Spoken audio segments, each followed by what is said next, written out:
Assalamualaikum warahmatullahi wabarakatuh. Good morning, Mrs. Ervina and everyone. Welcome to our group presentation. Today we are going to talk about a very useful topic for daily communication, especially in the workplace or while traveling. Our main topic is tourist attractions, and it's divided into three subtopics, which is talking about tourist attractions and location, health and feeling ill, and lastly, tourist attractions and accommodation. Before we begin the presentation, let us introduce ourselves. My name is Dani Zahra Ailia, and I'm joined here by. My name is Chelsea Maulidia. And my name is Siti Dwi Hasuti. Okay. Now, since today's topic is about tourism and travel, I'd like to ask you both a question. Have you ever felt ill when you were traveling? What was the matter and what happened? Okay, so for me, yes, I have. So this often happens when traveling to places with cold temperature. Usually, I get cold. For me, yes, I got a headache and felt dizzy while flying for the first time. I think it was because I was nervous and didn't drink enough water. Okay, thank you both for answering my question. Up next, the explanation will be continued by Siti Dwi Hastati. The topic is talking about tourist attraction and location. So in this topic, I will explain useful for vocabulary, phrases, and example for talking about tourist attraction. A tourist attraction is a place of interest where tourists visit, typically for its inherent or exhibited cultural value, historical significance, natural or built beauty, or amusement opportunities. And there's many types of tourist attractions, such as natural attraction, cultural attraction, historical attraction, and modern attraction. So natural attractions such as beaches, mountains, waterfalls, lakes, and national parks. And next, cultural attractions such as temples, traditional villages, local markets, and festival. And next, historical attractions such as castle, ancient ruins, monuments, and museums. And lastly is modern attraction such as amusement parks, shopping malls, and city landmarks. So each type of tourist attraction offers a unique experience and draws different kind of visitor. Jadi, tourist attraction ini adalah tempat menarik untuk dikunjungi para wisatawan. Biasanya karena adanya nilai budaya atau makna sejarah atau keindahan alam dan bangunannya, atau juga ada berbagai hiburan. Dan di sini ada banyak tipe dari tempat wisata. Yang pertama ada natural attraction, yaitu seperti alam, cultural attraction, yaitu budaya, historical attraction, yaitu tempat-tempat bersejarah, modern attraction, itu seperti taman hiburan, pusat perbelanjaan, dan lain-lain. Jadi setiap tipe tempat wisata ini bisa menawarkan berbagai pengalaman yang unik dan menarik bagi berbagai macam pengunjung. And next, to talk about tourist attraction, we can use descriptive vocabulary and expression. For example, first, describing the attraction. It's like it's known for, it can be used for something like the Grand Canyon is known for its breathtaking views. Next, it's a must-see attraction, like the Great Wall of China is definitely a must-see attraction when you visit Beijing. Next, a popular destination, like Rome is a popular destination for history lovers. Next, it can be used for something, like Dubai is famous for its modern skyscrapers and shopping malls. Next, it is a UNESCO World Heritage Site, like the ancient city of Petra in Jordan is a UNESCO World Heritage Site. Next, a hidden gem, like the small town of Cinque Terre in Italy is a hidden gem.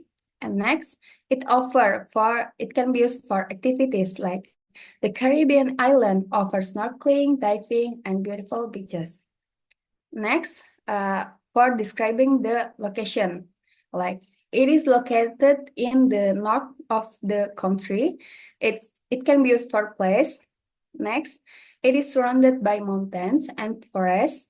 Next, the Colosseum is located near the Roman Forum in the center of Rome.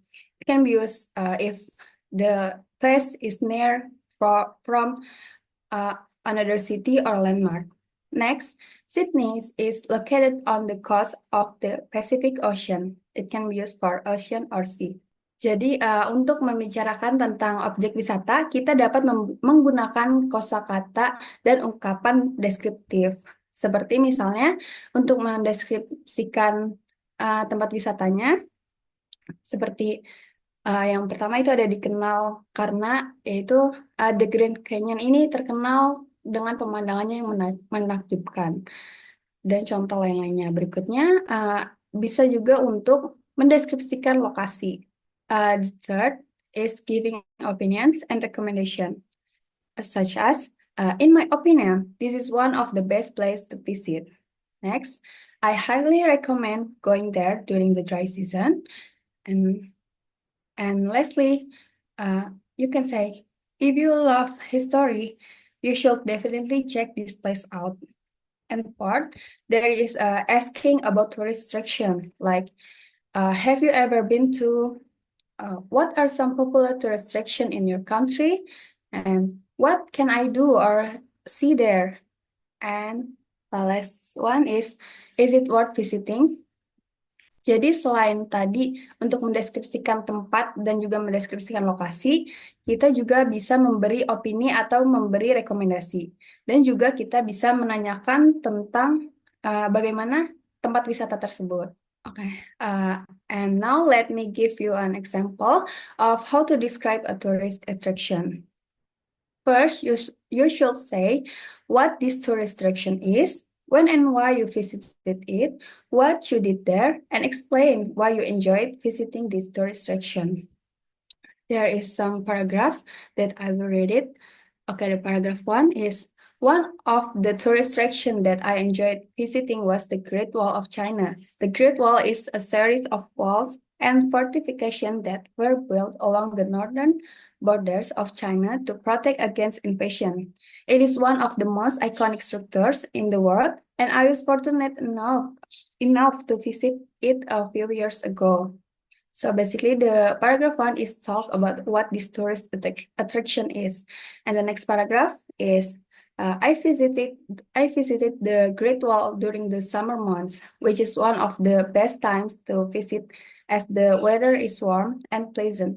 I decided to visit the wall because I had heard so much about it and had always wanted to see it for myself. I also wanted to learn more about the history and significance of the Great Wall. The paragraph 2 is talk about when and why you visited it. And next paragraph 3 is, when I arrived at the Great Wall, I was amazed by its massive size and how it stretched across the mountains. I took a cable car to a high point for a better view, then spent hours walking along the wall, exploring Watchtower and enjoying the stunning scenery. Paragraph 3 talk about what you did there, what the visitor did there. And the last paragraph, what made visiting the Great Wall so enjoyable was not only its physical beauty, but also the deep sense of history and culture.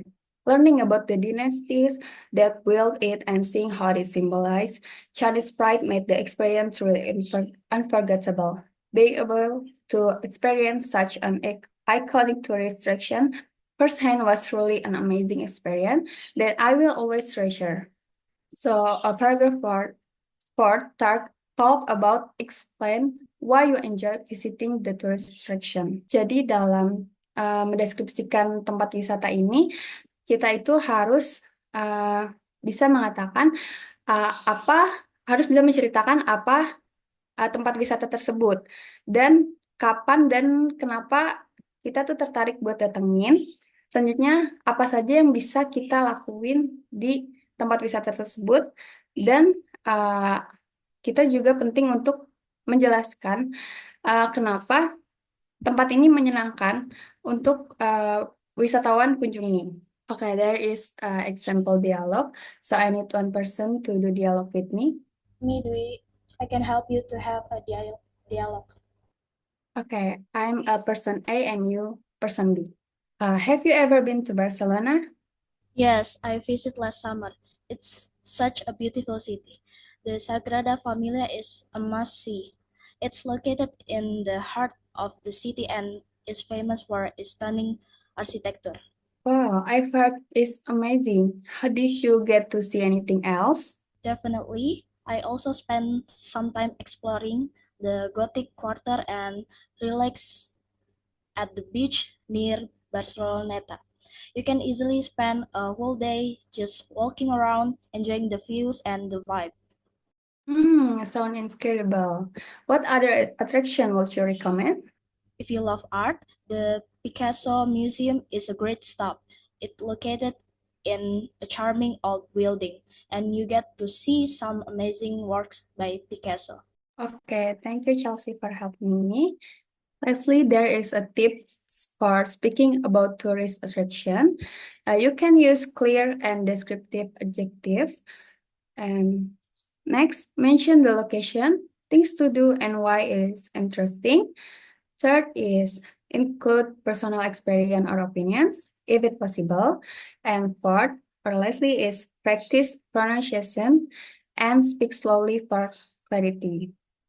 To sum up, tourist attraction can be described using a simple but powerful vocabulary and expression. Jadi untuk tips mengenai berbicara tentang tourist attraction ini, kalian bisa menggunakan kata sifat yang jelas dan deskriptif. Selanjutnya, sebutkan lokasi, hal-hal yang bisa dilakukan, dan juga kenapa ini menarik untuk dikunjungi.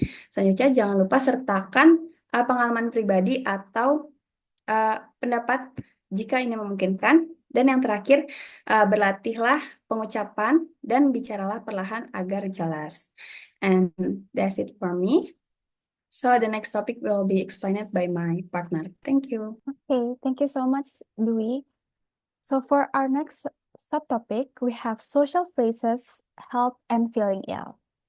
Social phrases are common expressions we use in daily situations to sound polite and natural. Especially in this topic, when we're not feeling well, these phrases help us explain our condition and communicate better with others. Jadi, frasa sosial adalah ungkapan-ungkapan umum yang kita gunakan dalam situasi sehari-hari agar terdengar sopan dan juga alami. Ketika kita merasa tidak enak badan, frasa ini membantu kita menjelaskan kondisi kita dan membantu kita untuk berkomunikasi lebih baik dengan orang lain. So I have prepared common situations and a few phrases that we will going to learn. For the first common situation that we might encounter is feeling ill or unwell. For example, are you all right? No, actually, I don't feel very well. Yes, you do look pale. Is there anything that I can do? No, thanks. Maybe I'll go home early today. Yes, I think you should do that. That is an example. That is a dialect example for someone who is feeling unwell. And for the phrases and expressions, you could also use phrases like, I feel under the weather, I feel dizzy, I feel nauseous, my stomach hurts, and I don't feel good. Jadi ada beberapa situasi yang dimana kita merasa tidak enak badan. Tadi aku sudah menjelaskan, udah mempraktekkan sedikit dialog, dan aku akan mentranslate-nya dalam bahasa Indonesia. Are you alright? Itu adalah, apakah kamu baik-baik saja? No, actually I don't feel very well. Itu tidak, sebenarnya aku tidak terlalu sehat. Yes, you do look pale. Iya, kamu memang terlihat pucat. Apakah ada yang bisa aku bantu? Tidak, terima kasih. Aku sepertinya akan pulang lebih cepat saja hari ini. Oh iya, kayaknya kamu harus lakuin itu deh. Seperti itu. Nah, ada juga frasa-frasa yang bisa kita pakai, seperti I feel under the weather itu saya merasa kurang sehat, I feel dizzy, saya merasa pusing, I feel nauseous itu saya merasa mual, pusing-pusing seperti itu. My stomach hurts itu artinya perut saya sakit dan I don't feel good, ya artinya saya badannya kayaknya rasanya nggak enak gitu. And for the next situation, if you feel sick, you might need to make an appointment with a doctor. And here are some examples. Hello, I'd like an appointment, please. Can I have your name? Yes, it's Raul Ochoa. I'm from Spain. I'm here temporarily on business. Fine. I'm afraid the doctor is busy all morning. Can you come at 3:15 this afternoon? That is the example, and I'm going to tell you some phrases and expressions that you could also use for making an appointment. For one, it's I'd like to book an appointment. Second is, could you fit me in this morning? And third is, I'd like to make an appointment. Jadi aku akan langsung mentranslate dialognya dulu. Tadi artinya, halo, saya ingin membuat janji. Halo, saya ingin membuat janji. Oke, bolehkah saya tahu nama kamu? Ya, nama saya Raul Ochoa. Saya dari Spanyol. Saya di sini karena ada pekerjaan gitu. Oke, baiklah kalau seperti itu. Tapi sayangnya dokternya lagi sibuk di pagi ini. Apakah kamu bisa datang di jam 3:15 sore ini? Seperti itu. Nah, untuk arti-arti dari frasanya ini sebenarnya sama aja. Jadi, I'd like to book an appointment tuh sama seperti saya ingin membuat janji. Kalau could you fit me in this morning itu apakah kamu bisa masukkan aku di jadwal pada pagi hari ini? Dan I'd like to make an appointment itu juga sama. Saya ingin membuat janji seperti itu. Untuk for the next common situation that you might encounter, once you are at the doctor's, you may hear or say phrases like, "Hello, I have an appointment with the doctor at 3:15. 3:15? Oh, yes. Can you fill in this form, please?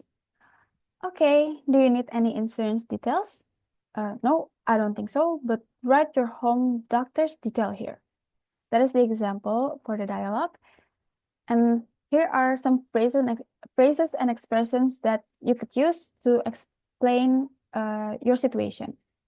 Like, I've had a fever since yesterday, and the doctor might also ask you about allergies. So you might also hear questions like, do you have any allergies?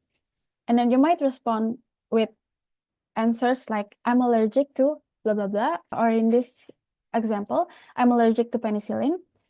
And then you could also ask about a prescription. So can I get a prescription? And how long should I rest? Aku akan mentranslate dialog yang situasi ketika sudah ada di dokter. Halo, saya mempunyai janji dengan dokter di pukul 3:15. Iya, bisakah kamu mengisi data form ini? Oke, apakah kamu membutuhkan data asuransi saya? Tidak, aku rasa tidak perlu.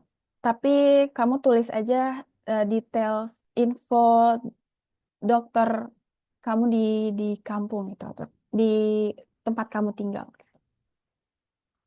Lalu untuk frasa-frasanya itu ada I've had a fever since yesterday itu kita bisa pakai untuk menjelaskan. Jadi kayak saya sudah demam sejak kemarin.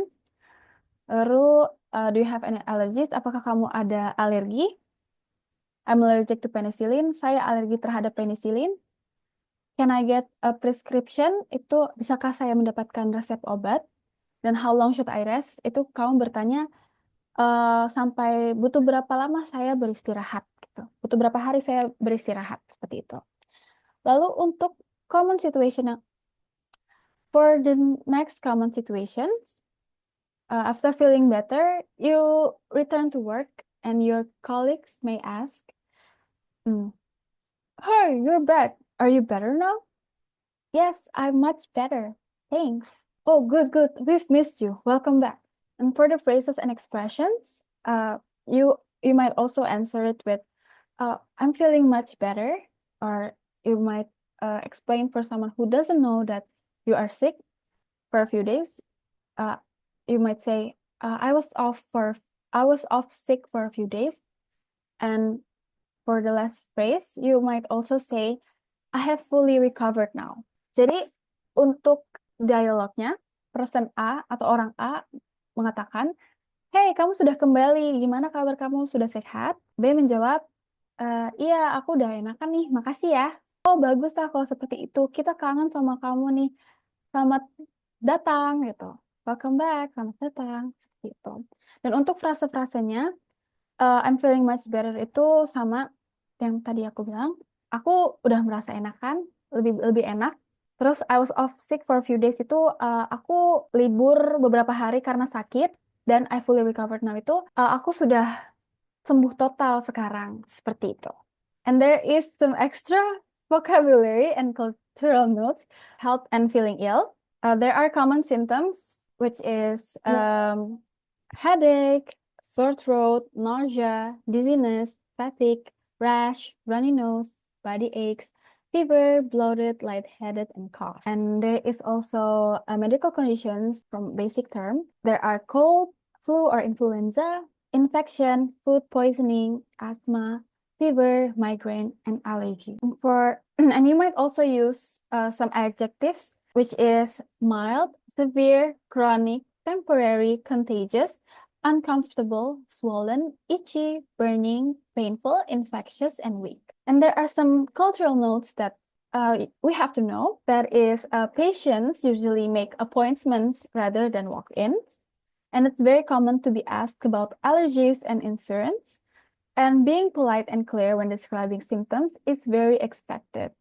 Jadi di sini ada tambahan kosakata dan sedikit notes mengenai budaya. Untuk penyakit-penyakitnya biasanya itu ada headache, itu sakit kepala, terus ada sakit tenggorokan, nausea itu tadi mual-mual, dizziness itu pusing, fatigue itu kelelahan, rash itu gatal-gatal, dan sebagainya. Untuk medical conditions, itu ada cold, yaitu kayak demam, flu itu flu, infection, infeksi, food poisoning, keracunan makanan, dan lain-lainnya. Nah, untuk kata kerja yang bisa kita pakai, itu ada mild itu sedang, severe itu berat, chronic itu kronik, temporary itu sementara, contagious itu menular, dan sebagainya. Lalu untuk sedikit notes, biasanya pasien-pasien itu membuat janji dulu dengan dokter, dan lumayan jarang untuk yang langsung datang duluan gitu. Sudah biasa juga kalau misalkan nanti ditanyakan mengenai alergi yang kamu punya dan juga asuransi. Lalu perilaku yang sopan dan jelas ketika kamu menjelaskan penyakit atau apa yang kamu alami itu sangat dianjurkan. Seperti itu. For the next subtopics will be explained by Chelsea Maulid. Okay, now I will explain about vocabulary, tourist attraction, and accommodation. So, basically, when we visit a tourist attraction, there are several words that we can use there. Landmark, famous or important place, often a symbol of a city. For example, is Eiffel Tower. The next, heritage site, historical or cultural place protected by law. For example, is Borobudur Temple. Next is scenery, beautiful natural views like mountains, lakes, or forests. Next is sightseeing, the activity of visiting interesting place as a tourist. Next is itinerary, a plan or schedule of travel activities and destination. Tour guide, a person who leads and informs tourists about the place they visit. Excursion, a short trip or outing, usually for pleasure. Attraction, a place or thing that draws visitors because it is interesting or fun. Large theme park, the meaning is a large entertainment area with rides and shows. For example, is Disneyland. Next is monument. The meaning is a statue or building that honors a person or event in history. Jadi, ketika kita berkunjung ke tempat wisata, ada beberapa kosakata yang bisa kita gunakan di sana. Contohnya seperti yang saya sudah jelaskan tadi. Yang pertama itu ada landmark atau tempat terkenal atau ciri khas yang mudah dikenali di suatu daerah. Biasanya dia punya nilai sejarah atau budaya. Terus yang kedua itu ada heritage site, yaitu situs warisan budaya atau alam yang biasanya dilindungi karena nilainya yang penting bagi sejarah atau kebudayaan. Terus selanjutnya itu ada scenery atau pemandangan alam yang indah, seperti pegunungan, pantai, dan hutan. Terus ada sightseeing atau kegiatan melihat-lihat tempat menarik saat bepergian sebagai turis. Selanjutnya ada itinerary atau rencana perjalanan yang berisi jadwal dan tempat yang akan kunjungi. Selanjutnya adalah tour guide, di mana ini adalah pemandu wisata yang memberikan informasi dan menemani turis mengunjungi tempat-tempat yang menarik. Selanjutnya ada excursion atau perjalanan singkat untuk rekreasi. Biasanya ini tuh terjadinya hanya 1 hari aja. Terus yang kedelapan itu ada attraction, tempat atau hal yang menarik untuk dikunjungi atau dilihat oleh wisatawan. Selanjutnya adalah theme park atau taman hiburan dengan wahana dan pertunjukan berdasarkan tema tertentu. Dan yang terakhir adalah monumen atau bangunan atau patung yang dibuat untuk memperingati seseorang atau peristiwa penting.